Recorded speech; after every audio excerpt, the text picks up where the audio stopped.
Kadis Pariwisata Kota Palembang, Sulaiman Amin sama mantan Kadis Pendidikan Palembang Ahmad Julinto cuma bisa bungkam sesudah diperiksa penyidik Pirsus Kejari Palembang terkait dugaan korupsi di Palang Merah Indonesia PMI Palembang.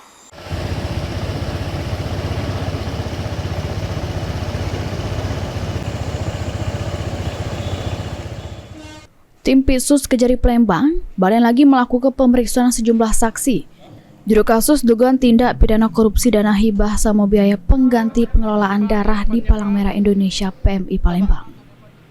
Dari pantauan PAL TV di kantor Kejaksaan Negeri Palembang, Selasa siang 25 Februari 2025, Kepala Dinas Pariwisata Kota Palembang Sulaiman Amin dengan gunakan baju kemeja abu-abu cuma bisa bungkam pas ditanya awak media sesudah dilakukan pemeriksaan. Tidak cuma itu, mantan Kepala Dinas Pendidikan Palembang, Ahmad Julinto pun cuma bisa melambai ke tangan sembari masuk ke dalam mobilnya pergi ninggal ke kantor Kejari Palembang.